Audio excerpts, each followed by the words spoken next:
Sunday ഒക്കെ അല്ലേ, അപ്പൊ ഒരു കോഫി കുടിക്കാൻ പോയാലോ? അപ്പൊ ഞങ്ങൾ നേരെ തന്നെ ഹൈലൈറ്റ് മോളിലെ ഫുഡ് കോർട്ടിലുള്ള ടീ ജംഗ്ഷനിലോട്ടാണ് പോയേട്ടോ. പതിവ് പോലെ ഞാനൊരു കോഫിയും ഓനൊരു ചായ ഓർഡർ ചെയ്തു. സ്നാക്സ് ആയിട്ട് നോക്കിയപ്പോൾ ഒരുപാട് സ്നാക്സ് ഉണ്ട്. അപ്പൊ അതിലേതെടുക്കുന്ന ആകെ കൺഫ്യൂഷനായി. അപ്പൊ കണ്ണടച്ചുകൊണ്ട് രണ്ട് സ്നാക്സ് അങ്ങോട്ട് പറഞ്ഞ് ഞങ്ങൾ ഇരിക്കാനായിട്ട് സ്പേസ് തപ്പി ഇറങ്ങി. കാരണം ഇന്നാണെങ്കിൽ ഭയങ്കര തിരക്കായിരുന്നു, ഇരിക്കാനൊരു സീറ്റ് പോലും അവിടെ ഉണ്ടായിരുന്നില്ല. അപ്പൊ അവസാനം രണ്ട് ചെയർ സൈഡിൽ കിട്ടി. അപ്പൊ ഞങ്ങൾ എന്ത് ചെയ്തു, ഞങ്ങളുടെ കോഫിയും ചായയും സ്നാക്സും ഒക്കെ വേഗം പതിയെ അങ്ങോട്ട് അകത്താക്കാനായിട്ട് തുടങ്ങി. പിന്നെ കൊച്ചു വർത്താനങ്ങളൊക്കെ പറഞ്ഞിരുന്ന് വായക്ക് നോക്കി.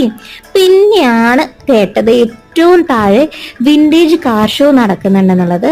അപ്പൊ അങ്ങോട്ട് പോകാനായിട്ട് പറ്റിയില്ലെന്ന് കുറച്ച് തിരക്കുണ്ടായിരുന്നു. അപ്പൊ ഞങ്ങൾ മുകളിൽ നിന്ന് തന്നെ താഴോട്ട് ഇങ്ങനെ എത്തിച്ചു നോക്കി കാർ ഷോ ഒക്കെ കണ്ടായിരുന്നു കേട്ടോ.